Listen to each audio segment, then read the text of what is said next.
Por la mañana hemos tenido el bloque en el sentido positivo, el bloque del derecho secular, y ahora con estas sesiones de la tarde y los días que vienen comenzamos ya las sesiones que se refieren concretamente al derecho canónico. Y tengo la alegría en estas dos sesiones de la tarde de presentar pues, a dos profesores con los que me vincula una larga amistad. Y el primero de ellos es el profesor José Miguel Viejo Ximénez, que es catedrático de Derecho Eclesiástico del Estado en la Universidad de Las Palmas, en Gran Canaria. Y bueno, la verdad es que más que eclesiasticista, yo también le llamaría histórico del derecho, yo creo que también por sus inquietudes, sus estudios, sus intereses. Y bueno, y hemos tenido oportunidad, ¿no?, de coincidir en muchas ocasiones. Él es miembro de la International Society of Medieval Canon Law y también del Consejo de Editores del Bulletin of Medieval Canon Law, además de la revista Neus de Sevilla relativa al derecho romano. Sus líneas de investigación tratan sobre el derecho concordatario, historia de las fuentes y de la ciencia del derecho canónico, y luego también sobre la segunda escolástica, aparte de otros temas de derecho eclesiástico del Estado. Y bueno, he seguido muy de cerca sus publicaciones, sobre todo las históricas, porque son las que más me afectan a mi ámbito de investigación.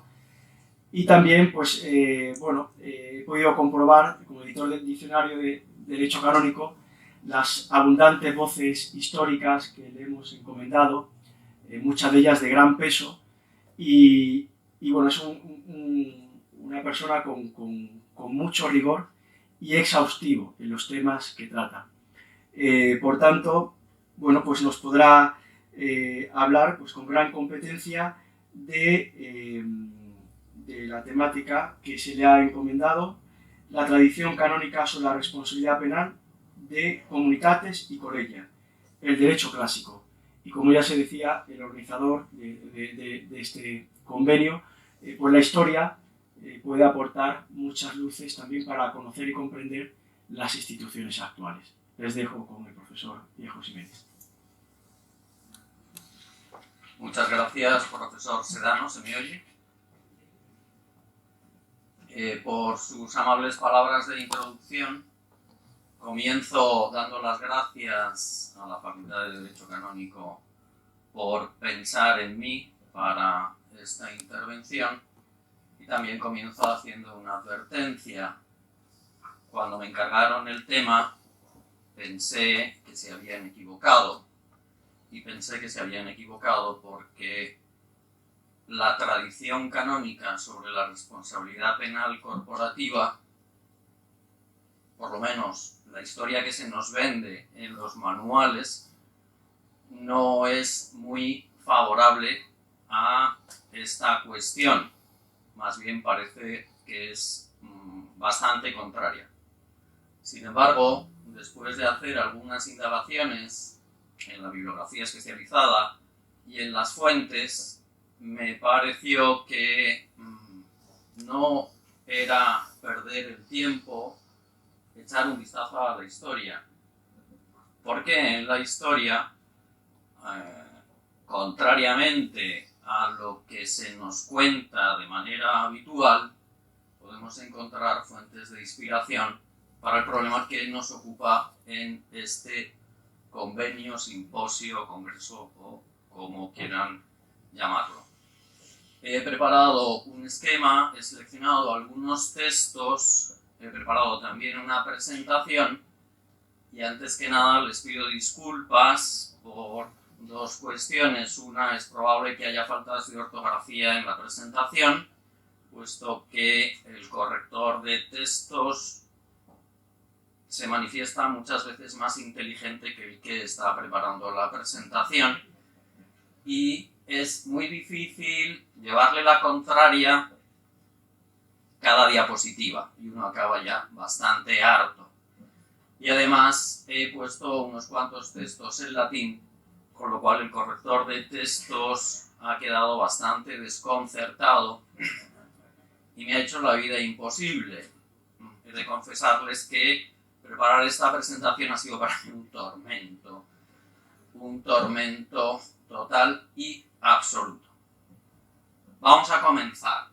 En un momento que no se sabe muy bien cuándo fue, comprendido entre el año 1159 y el año 1181, el obispo de Trento le plantea a Alejandro III el caso de un presbítero, el presbítero F.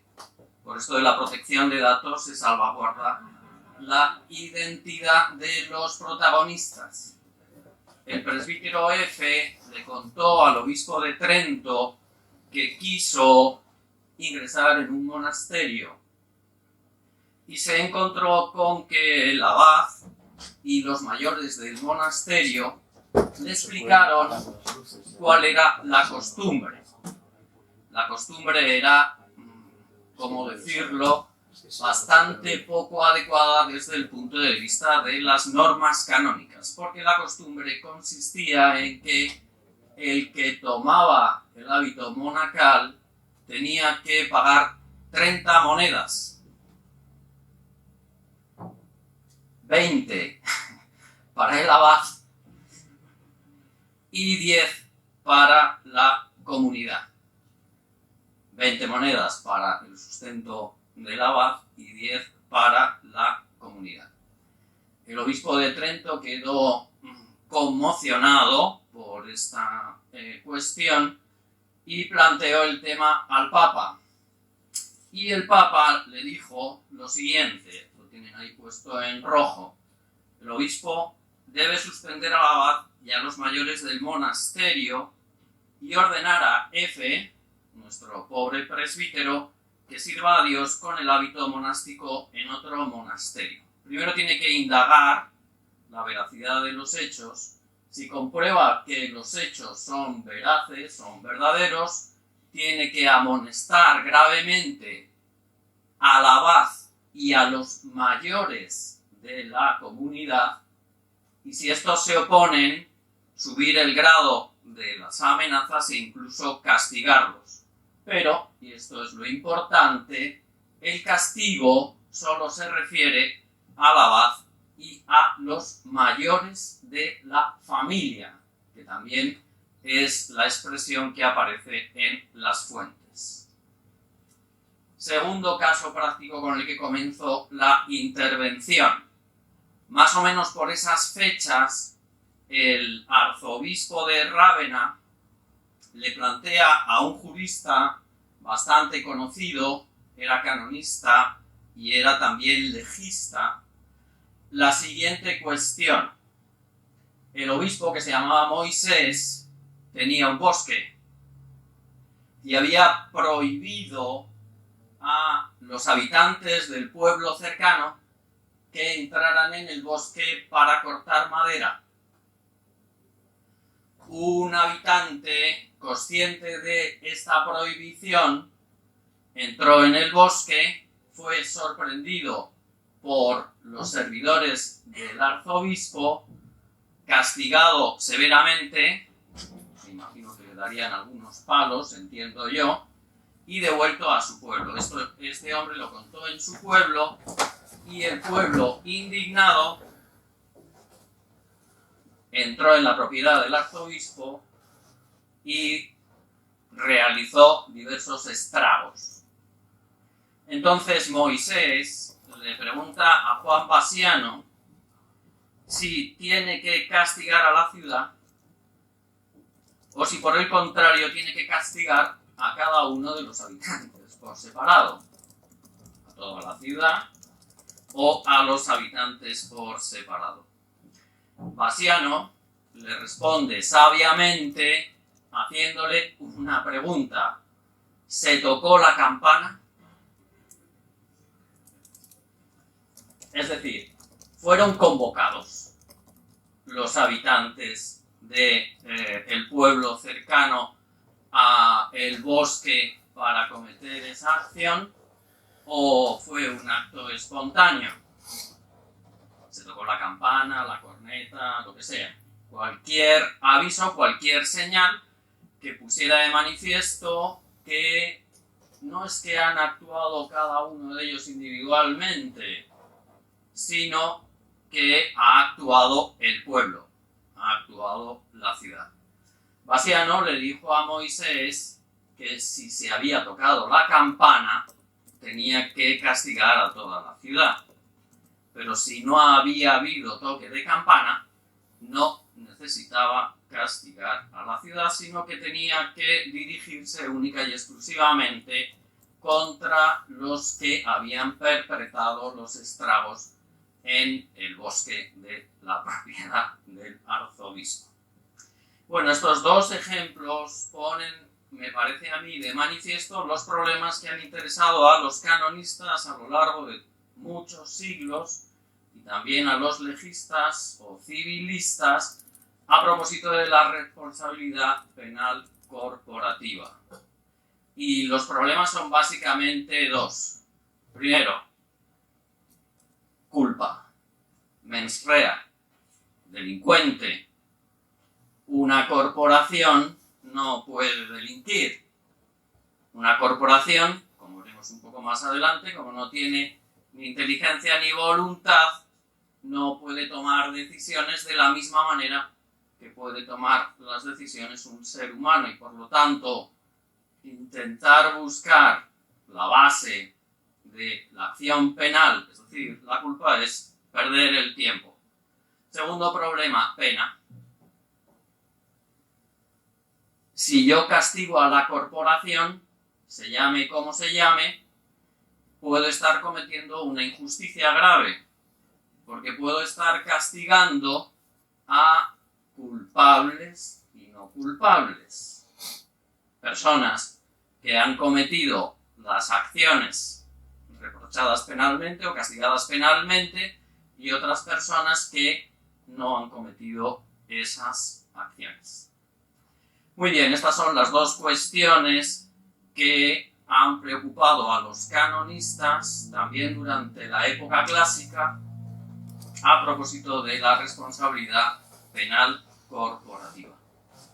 Bueno, es muy probablemente, porque a mí también me pasaba, que ustedes tuvieran en la cabeza la siguiente afirmación: Societas no puede delinquir. La sociedad no puede delinquir. Y además se suele decir que esto es un principio elaborado por los canonistas, o que el derecho europeo, en sus diversas tradiciones, ha heredado del derecho canónico. Aproximadamente, y esto es una simplificación, o sea que entiéndanlo en sus justos términos, ese relato se ha construido de la siguiente manera. Hubo un canonista, Sinibaldus Fliscus, que fue después papa, volveremos a encontrarlo un poco más adelante, que en el siglo XIII elaboró el siguiente principio, al comentar las decretales de Gregorio IX, 1234. Impossibile est quod universitas delinquat. Es imposible que una corporación cometa un delito. Casi por las mismas fechas, en el Speculum Judicialis de Guillermo Durando, nos encontramos con la siguiente afirmación. La universidad, o sea, la corporación, no tiene alma, como sí que tienen los seres humanos, como sí tienen las personas. Por lo tanto, no puede delinquir. Los comentaristas del Código de 1917, el Código Pío Benedictino, se las veían y se las deseaban para justificar la pena de entredicho local o personal. Y aquí pongo un ejemplo: Tomás García Barberana, un penalista muy conocido, por lo menos en España y más allá de España también, hacían artificios o recurrían a artificios para explicar esas penas. Bueno, en realidad no hay propiamente culpa, hay algo parecido a la culpa, porque efectivamente las personas jurídicas no son culpables o no pueden ser culpables, y la suspensión y el entredicho local o personal son una especie rara, de entredicho. Tienen un sentido muy especial, no es lo mismo que el entredicho y la suspensión habitual, las dos penas habituales de entredicho. Bien, ¿esto representa realmente a la tradición canónica? ¿Es la tradición canónica unánime? ¿Representan Inocencio IV y Guillermo Durando la tradición canónica? Vamos a intentar indagar sobre esta cuestión. Y para indagar sobre esta cuestión, vamos a hablar de los casos en los que los canonistas veían que se castigaba sin culpa. Se castigaba a una corporación sin culpa, pero no sin causa. Había alguna causa que permitía el castigar a la corporación. En el decreto de Graciano nos encontramos con el siguiente supuesto: un obispo caído en herejía privó de su oficio a algunos sacerdotes a los que excomulgó. Una vez muerto, el obispo fue acusado y condenado como hereje junto con sus seguidores y con su familia. El término familia es lo mismo que un monasterio. El conjunto del abad, el capítulo y los frailes, los monjes, forman una familia, pues lo mismo la familia del obispo, salvando las diferencias, obviamente, ¿no? Una vez muerto, el obispo fue acusado y condenado como hereje junto con sus seguidores y con su familia. La herejía del obispo contaminó, afectó a los miembros de su familia. Hay que tener cuidado con quien se junta uno, realmente, porque luego le pueden pasar estas cosas. A propósito de esto, se pregunta primero si el que ha caído en herejía puede privar a otros de su oficio o excomulgarlos. El que ha caído en herejía. En segundo lugar, si alguien puede ser excomulgado por su muerte. Y en tercer lugar, si toda la familia debe ser excomulgada por el pecado de uno solo. Nos olvidamos de los dos primeros temas, que también darían para hablar bastante, y nos fijamos en el último, si toda la familia debe ser excomulgada por el pecado de uno solo. El hereje, el obispo, es la cabeza de la familia, obviamente, pero realmente se puede excomulgar a sus familiares. Bueno, es la causa 24, cuestión tercera del decreto de Graciano. La causa 24 es una de las más complejas. Solo nos vamos a fijar en los comienzos de esta causa. El decreto de Graciano, como saben, no es una colección al uso, sino que es más bien un manual, un libro de texto. Y esto se manifiesta en que leer el decreto de Graciano es un poco aburrido. Y sobre todo es como el guión de una serie, porque el guionista te va llevando por un lado y de repente cambia el guión y te lleva por otro lado y al final no sabes qué es lo que pensaba Graciano. Sobre todo porque el decreto de Graciano no es una obra que se compuso de un tirón, sino que hay varias etapas de redacción. Bueno, no, esto no es así del todo, porque si uno aguanta hasta el capítulo final de la serie, acaba sabiendo qué es lo que pensaba Graciano sobre cada cuestión. Bueno, el caso, el el obispo hereje, se puede castigar a toda la familia, Graciano elabora su respuesta en el comienzo de la cuestión tercera y llega hasta el canon primero. El canon primero es un texto de San Agustín que les he copiado en el apéndice documental. Graciano primero dice que hay muchos ejemplos, y cada vez que se habla de ejemplos en el decreto de Graciano hay que pensar en historias bíblicas, historias del Antiguo y del Nuevo Testamento, que nos dicen, o a partir de los cuales, mejor dicho, se puede deducir que sí que hay que excomulgar, sí que hay que castigar a toda la familia. Luego dice, bueno, pero a esto vamos a responderlo de la siguiente manera. Y al final elabora el principio de que se excomulga ilícitamente a alguien por el pecado cometido por un tercero. Es decir, Graciano no era partidario. Graciano no era partidario de que la familia del obispo hereje fuera excomulgada en su conjunto.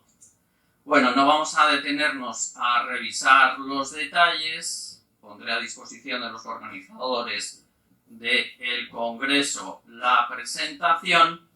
Sí me interesa quedarme en el final de la respuesta de Graciano.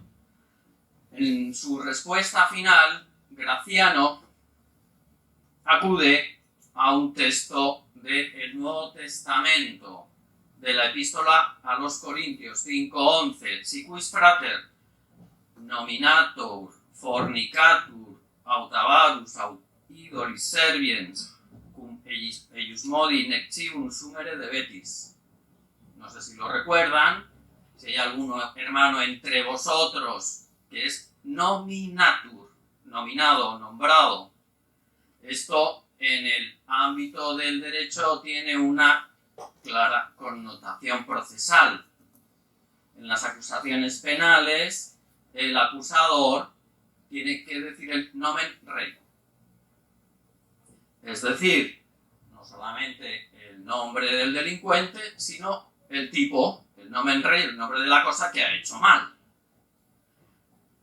Pablo a los de Corinto les dice si quis frater nominatur, Graciano ve nominatur, y concluye que no se puede excomulgar a nadie si no ha sido acusado, si no se ha dicho cuál es el crimen que ha cometido y si no hay una sentencia sobre esos hechos.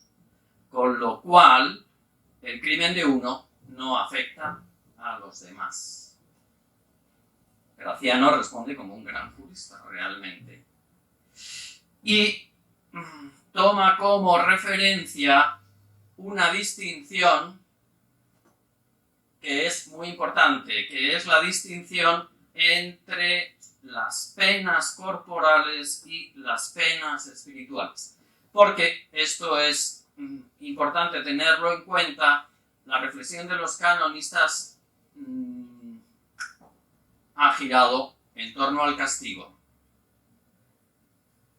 El tipo de castigo que se impone al delincuente y la tipología de las penas canónicas en el derecho canónico clásico es mucho más compleja de la que ustedes puedan imaginar. Deben de tener en cuenta que nos encontramos en una época en la que, como decía Etienne Gilson, la ciudad de Dios, que se ha identificado con la Iglesia, la ciudad de Dios de Agustín, ha absorbido a la ciudad terrena. Esto se llama cristiandad. Cristiandad medieval. El derecho canónico clásico solo se entiende si se toma como referencia este marco político-religioso. la complejidad y el número de penas que están previstas en el derecho canónico clásico obedece precisamente a esto, al hecho de que la Iglesia ha absorbido de alguna manera la sociedad temporal. Bueno, la distinción entre penas corporales y penas espirituales. Penas corporales en el derecho de la época se podía penar a una persona, por ejemplo, a los hijos son castigados por los pecados de sus padres en algunas circunstancias, mientras que las penas espirituales no, las penas espirituales son individuales. Claro, los canonistas decían, ¿y qué me dice usted del pecado original? Pena con la cual todos nacemos. Pregunta que no sabían resolver y remitían a la infinitud de la sabiduría divina, prácticamente. Bueno, la distinción penas corporales, penas espirituales no se la inventó Graciano, sino que se la inventó Agustín de Hipona. San Agustín, por lo menos en estos dos textos que he puesto en la diapositiva, hace esta distinción. Uno de ellos es el caso del conde Clasiciano, que en el siglo V de nuestra era fue a por lana y salió trasquilado. Y digo que fue a por lana y salió trasquilado porque fue al obispo de su diócesis, que se llamaba Auxilio, que era un jovencísimo obispo, un obispo muy joven, para quejarse de un determinado asunto que no se estaba gestionando correctamente desde su punto de vista, ni siquiera desde la enseñanza y la doctrina de la Iglesia. Y a el obispo Auxilio se le fue la mano. Se le fue la mano en el sentido de que le excomulgó y excomulgó a toda su familia. Y entonces Clasiciano se dirigió a San Agustín de Hipona pidiéndole que resolviera su situación de alguna manera.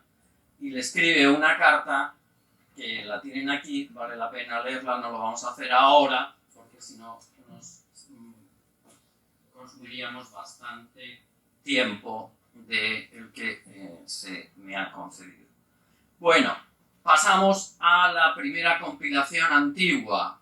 La primera compilación antigua, esto es un ejemplar de esa compilación, sabrán que es obra de Bernardo de Pavía.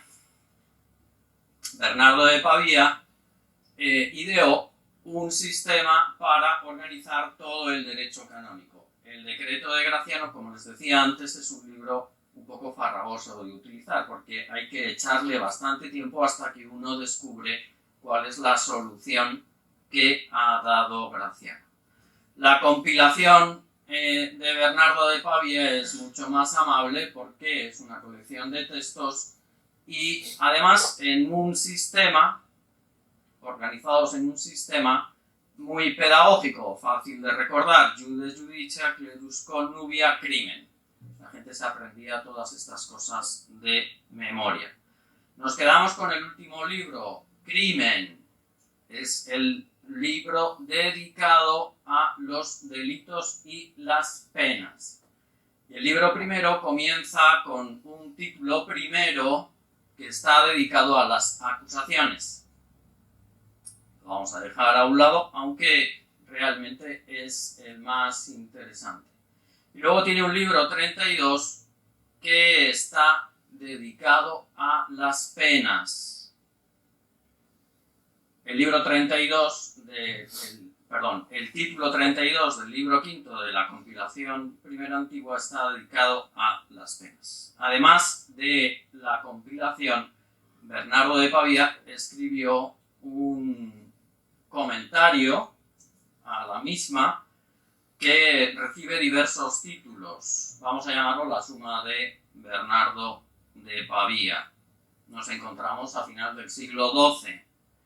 Y en la Suma de Bernardo de Pavía, a propósito de el título 532, o sea, sobre las penas, nos encontramos con un tratado de derecho penal, qué es la pena, cuáles son los tipos de penas, quién puede castigar, cuáles son las causas que excusan de las penas. Bien, como ven, es prácticamente el guión de un manual de derecho penal. Nos interesan estas dos cuestiones: qué es la pena y cuáles son los tipos de penas. A propósito de la pena, Bernardo de Pavía dice que es la retribución judicial de un pecado, o el castigo judicial de un pecado, o la satisfacción de un delito. Y empieza a partir de ahí a hacer una división de las penas. Pena eterna, pena temporal. Es la primera gran división que propone Bernardo de Pavía.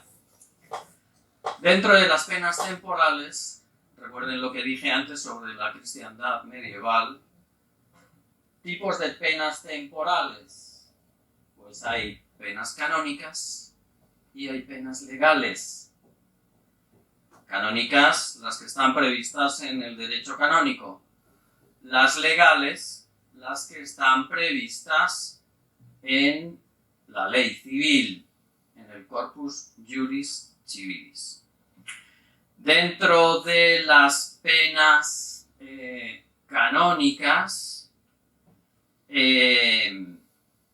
nos interesa ver cuál es la división que propone Bernardo de Pavía. Y fíjense, dentro de las penas canónicas, Bernardo de Pavía dice que algunas son espirituales, otras son corporales y otras son pecuniarias. En el sistema penal canónico medieval no solamente funcionaban las censuras, las penas espirituales, sino que también había penas canónicas, corporales y penas pecuniarias. Bueno, las penas canónicas espirituales, que son las que nos interesan porque son las que dieron lugar a la doctrina que estamos revisando, son la pena de increpación, la pena de interdicción, o sea, el entredicho, la pena de excomunión, la pena de infamia y la pena de deposición. Nos interesa retener esto. El entredicho es una pena canónica espiritual, de tipo espiritual. Vamos a dar un salto para no entretenernos demasiado y pasamos al experto en entredichos. El experto en entredichos fue Inocencio III. Y digo experto en entredichos porque dicen algunos manuales que he leído que se han contabilizado hasta 52 entredichos dictados en un pontificado que va desde 1198 a 1216. Hagan la división y verán el número de entredichos. A ver, entredichos contra reinos. 52. Bueno, pues Inocencio III no solamente en muchas de sus decretales acaba condenando a un entredicho local o a un entredicho personal, y en 52 ocasiones, según lo que lo han estudiado, a un entredicho a una nación, sino que también dedicó algunas decretales a explicar en qué consiste la pena de entredicho.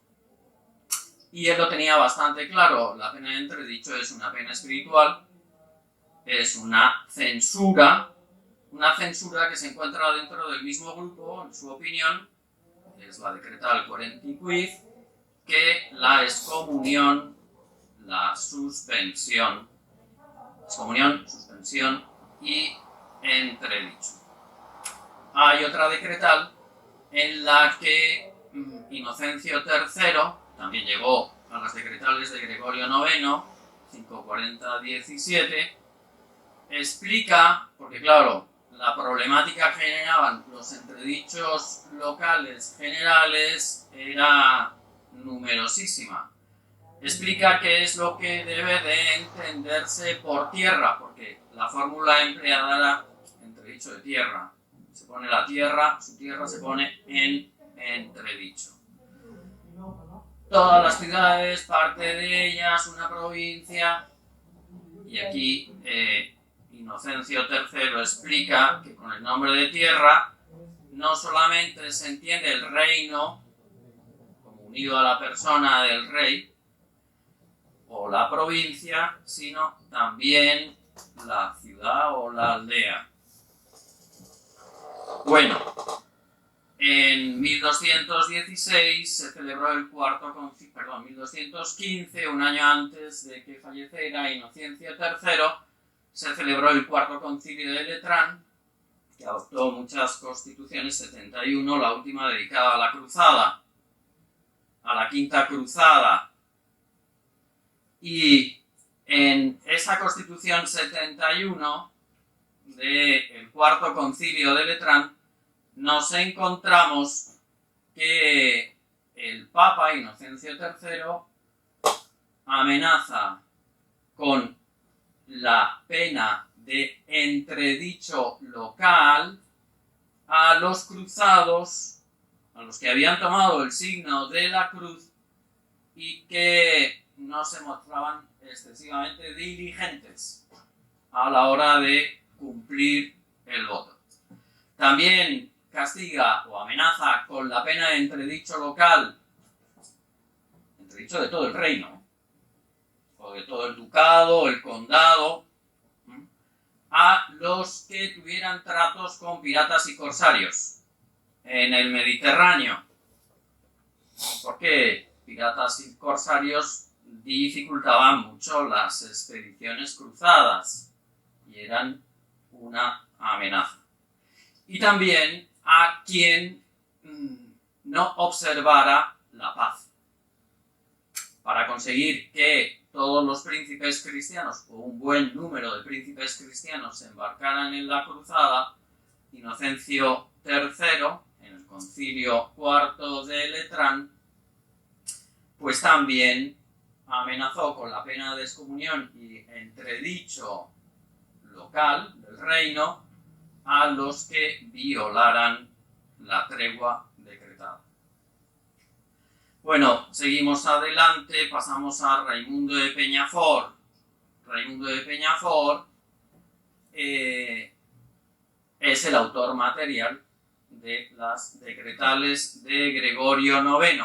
Observó el mismo sistema ideado por Bernardo de Pavía y reservó el libro quinto a el derecho penal con los mismos títulos, añadió alguno, pero básicamente con la misma estructura.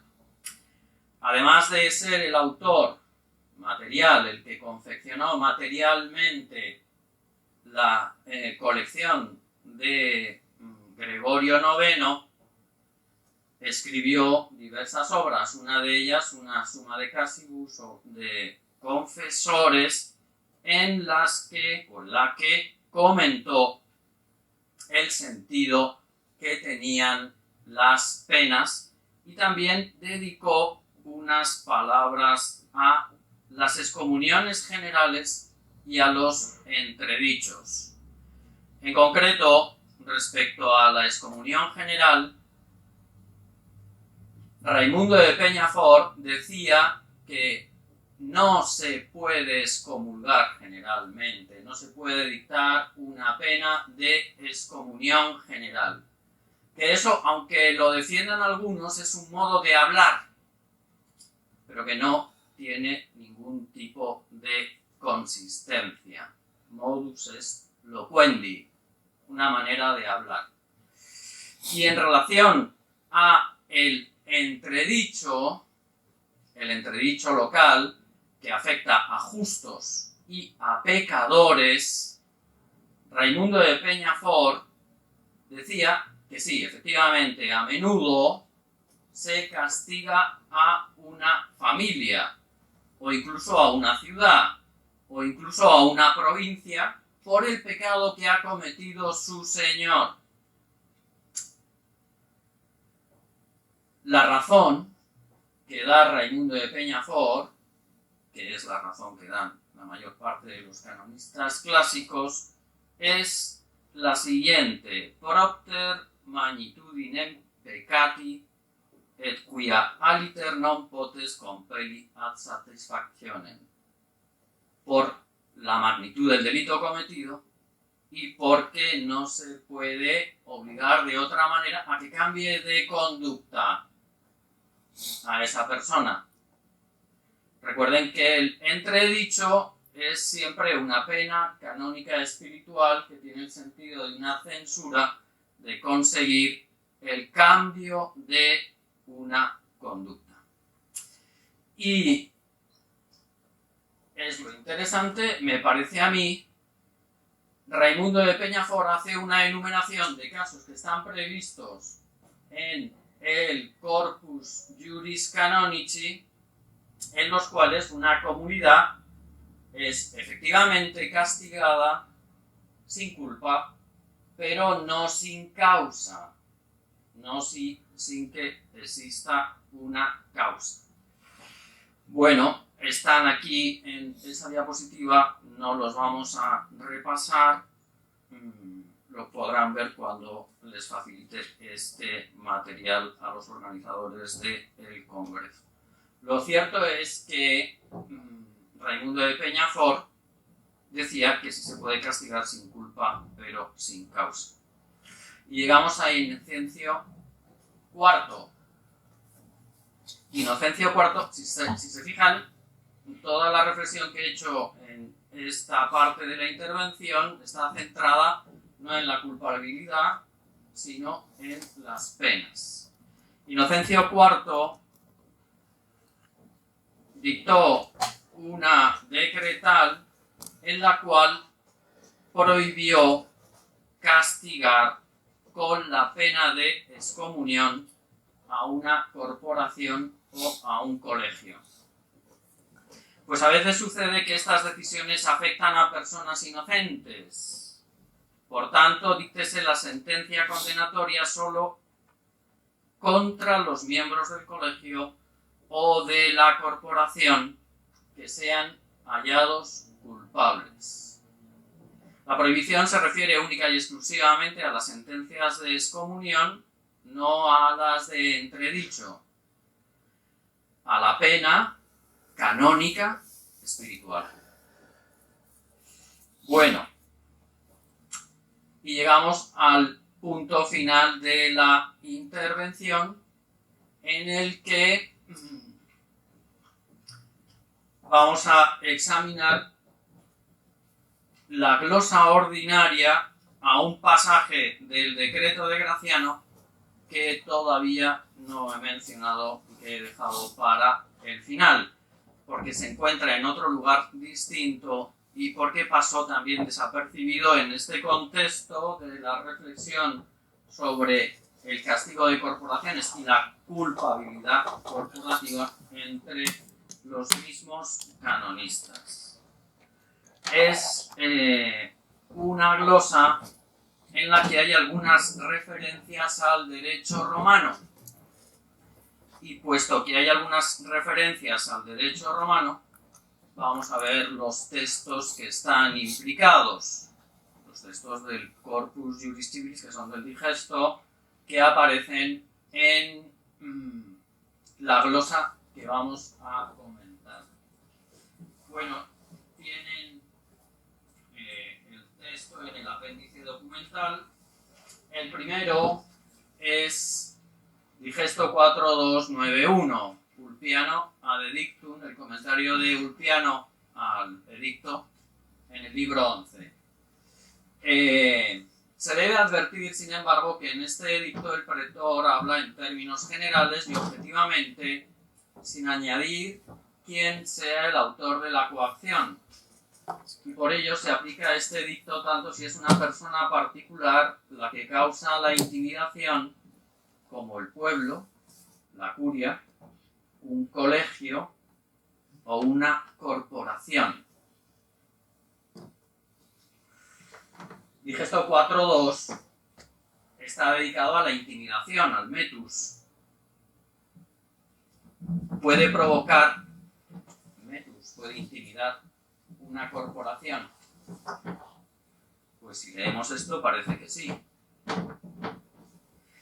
Les adelanto que estos textos están muy discutidos entre la romanística, y hay interpretaciones para todos los gustos desde Savigny. Pero a mí me interesa sobre todo lo que pensaban los medievales, no lo que piensan nuestros contemporáneos.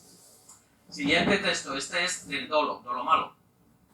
Digesto 4.3. Pero se duda si se concede la acción de dolo, se me ha comido ahí la palabra dolo, contra los munícipes, y creo que ciertamente no puede darse por su dolo, porque ¿cómo pueden obrar con dolo unos munícipes? Munícipes, ciudadanos. Mas, si en algo se hubiesen lucrado por el dolo de los que administran sus bienes, creo que debe darse la acción. Sin embargo, por el dolo de los decuriones, se dará la acción de dolo contra los mismos decuriones. Munícipes no, decuriones sí.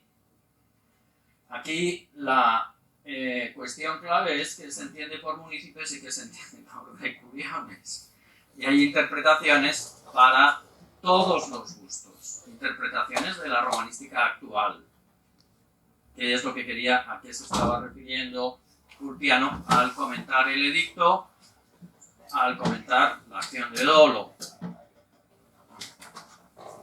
Muy bien, pues dejamos estos dos textos que son los que aparecen en la glosa que a nosotros nos interesa y vamos a la glosa porque es donde se encuentra el precedente a la responsabilidad penal corporativa por vía de culpabilidad, al que me refería al comienzo de mi intervención y que cuestiona un poco el relato que tradicionalmente se ha construido a propósito de las decisiones que tomó Inocencio IV, en definitiva, en el Concilio de Viena. Bueno, es una glosa, la glosa ordinaria a el Canon 86 del Cuarto Concilio de Toledo del 633, del año 633. ¿De qué trata este canon? Pues este canon trata de las manumisiones de siervos de la Iglesia. El Concilio de Toledo, en el siglo VII, dijo: las manumisiones solo pueden hacerse de cara al concilio, en el concilio, y además con una compensación económica. Y una vez que se ha realizado el acto de manumisión, el antes esclavo, ahora liberto, no puede acusar a la Iglesia. No al obispo que le manumitió, sino a la diócesis, a la Iglesia. Ese es el Canon 86, resumidamente, que Graciano copió en la parte del decreto que dedica a la gestión de bienes eclesiásticos, a la gestión del patrimonio eclesiástico, que por eso puede que haya quedado olvidado por los canonistas penalistas, por los canonistas que se han dedicado al derecho penal canónico. Bueno, sucede que la glosa ordinaria es bastante larga, porque tiene una primera parte que termina con la firma I.O. Es de Juan Teutónico. La primera parte de la glosa ordinaria, el texto número 5, pertenece a Juan Teutónico. Y Juan Teutónico dice que, resumo bastante, el texto da para mucho, pero no quiero abusar de su paciencia. Dice que non proceditur contra universitatem, sed potios contra singulos. Es decir, que en el caso de las corporaciones, porque cuando el Concilio de Toledo decía que el liberto no puede acusar a la Iglesia, a Juan Teutónico le viene a la cabeza, bueno, si no puede el liberto, si dice que no puede el liberto, es que otros sí que pueden.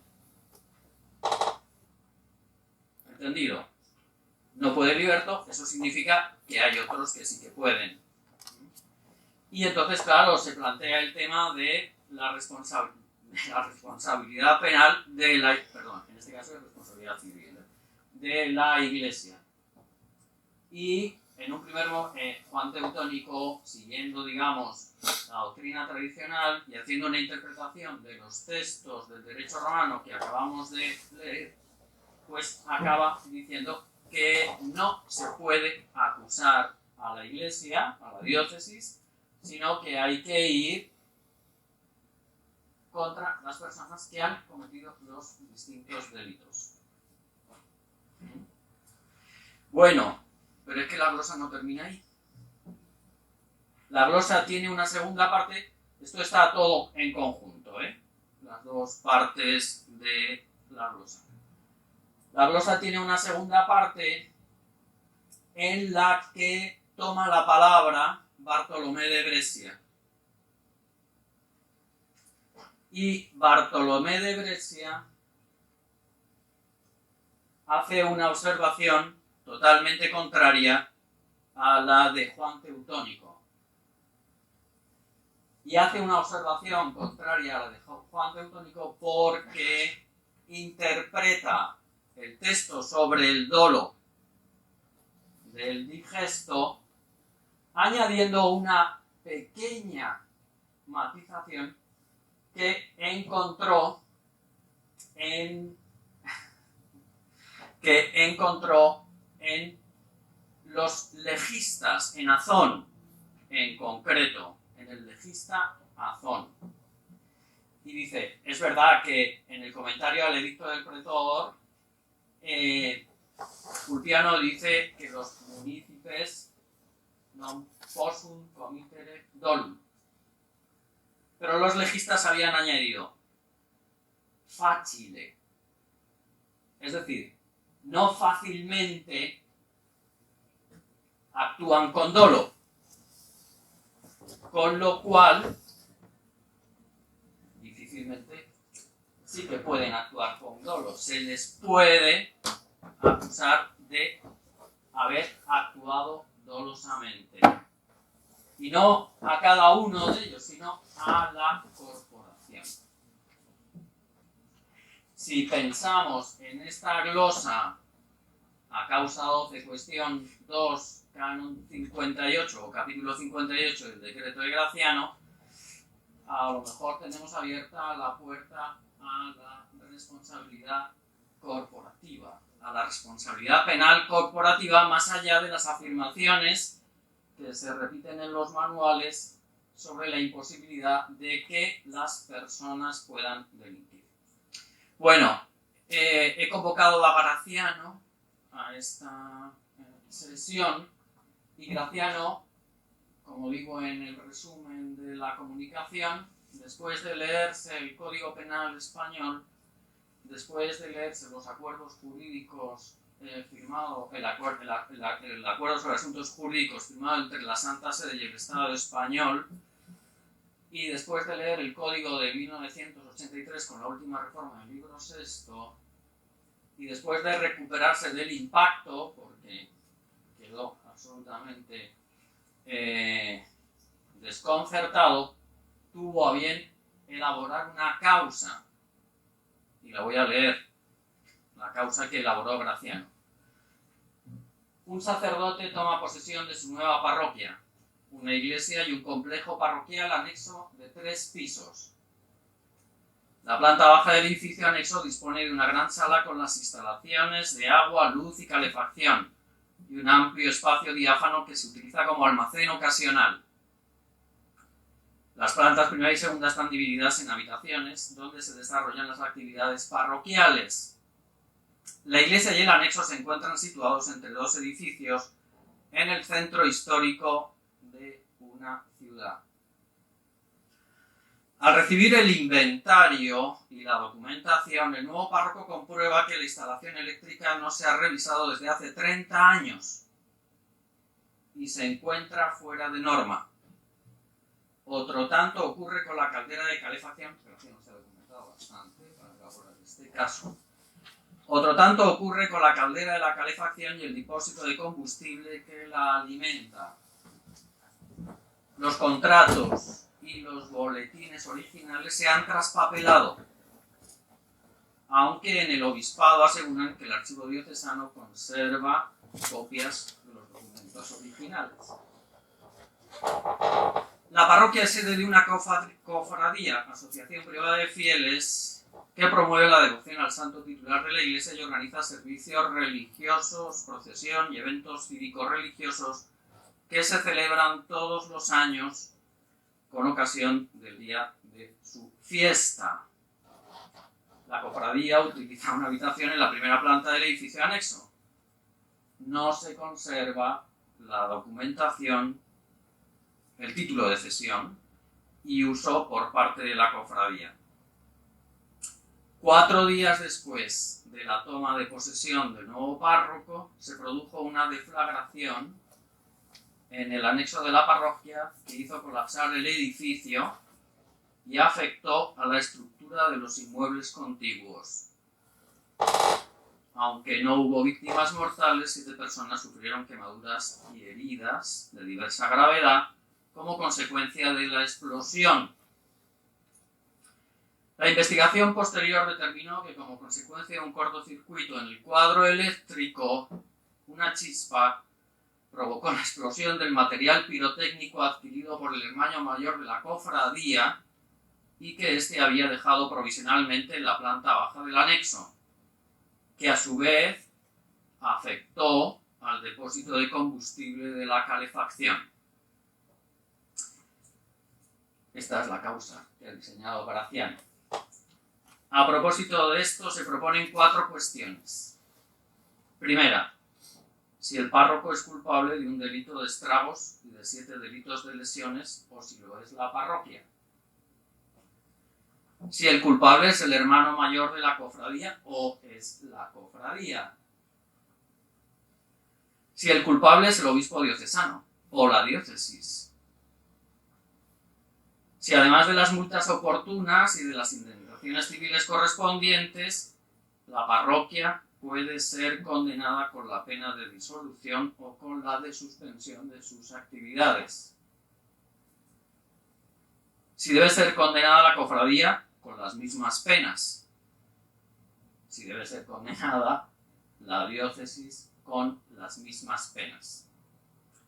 Creo que sería muy interesante escuchar a Graciano el dar respuesta a todas y cada una de estas cuestiones. Y creo que la glosa ordinaria, sobre todo el comentario final de Bartolomé de Brescia, puede ayudar a resolverlas. Nada más. Muchas gracias.